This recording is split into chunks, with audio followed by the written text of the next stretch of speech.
اب وہ سوالات کرتے، اللہ کے نبی صلی اللہ علیہ وسلم دیکھ کے ان کے جوابات دیتے تھے۔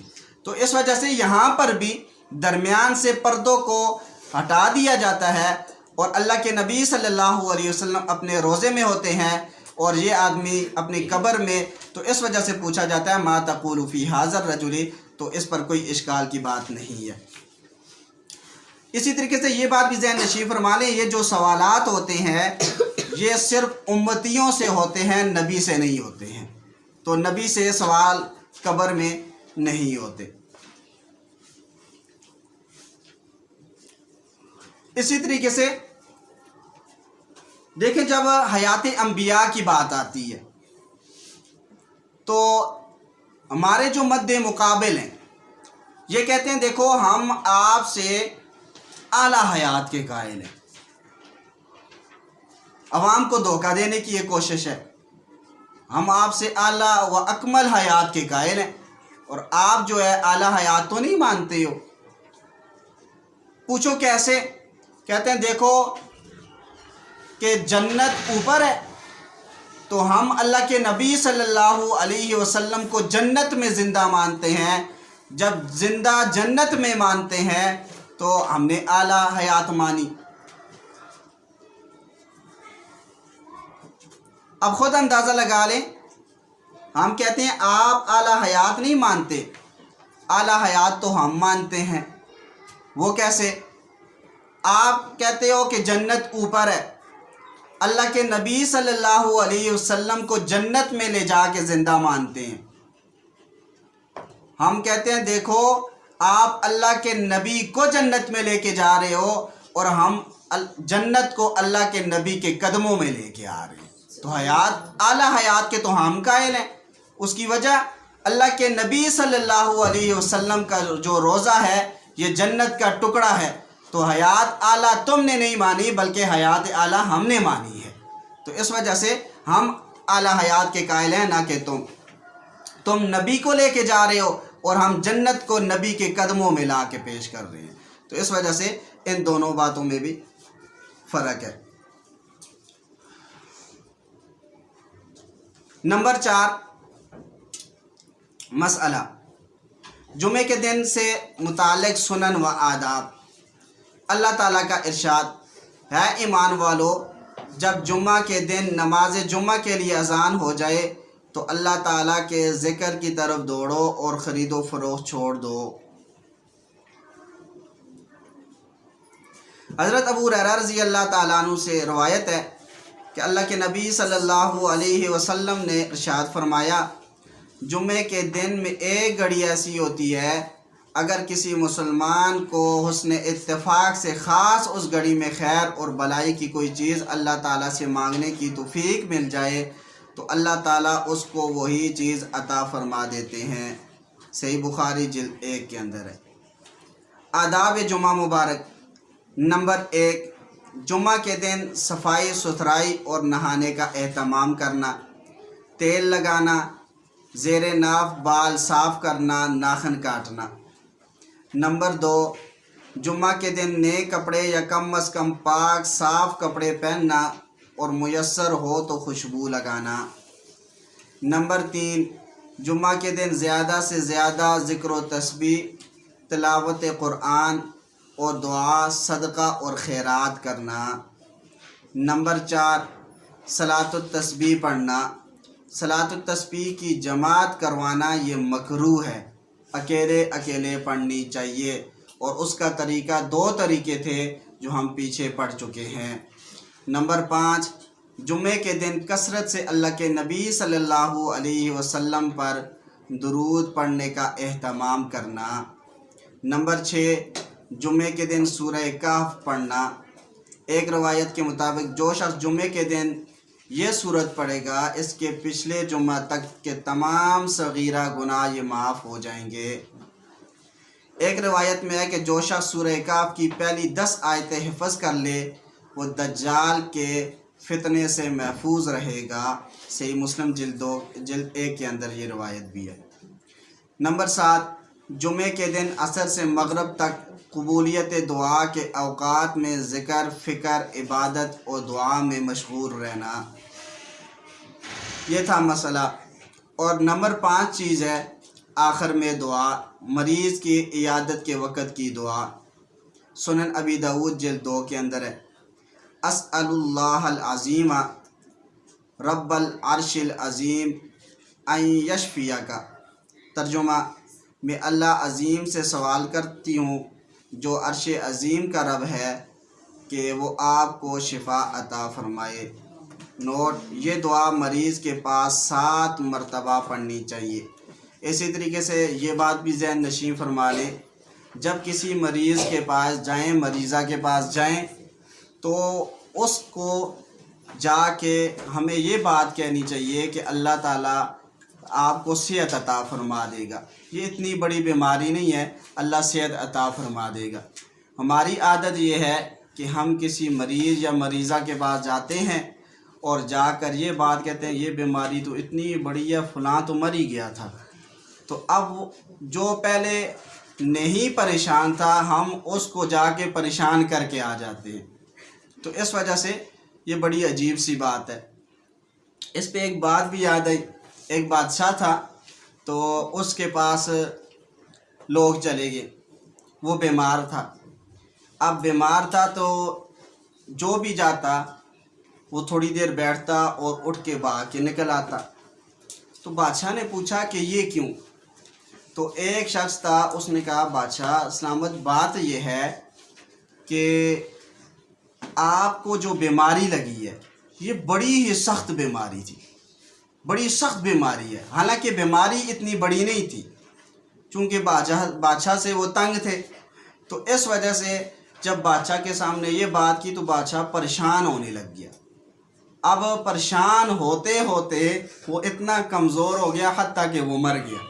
تو ہماری بھی یہی عادت ہے کہ ہم جب کسی مریض یا مریضہ کے پاس جاتے ہیں، بیماری اتنی بڑی نہیں ہوتی کہ ہم اسے تسلی دیں کہ یہ ٹھیک ہو جائے گی، یہ اتنی بڑی بیماری نہیں ہے، بلکہ ہم یہ کہتے ہیں کہ یہ تو بڑی سخت بیماری ہے، فلاں کو ہوئی تھی، فلاں زندہ نہیں بچی تو آپ کا کوئی پتہ نہیں ہے۔ تو اس وجہ سے اس چیز سے بھی اجتناب کرنا چاہیے۔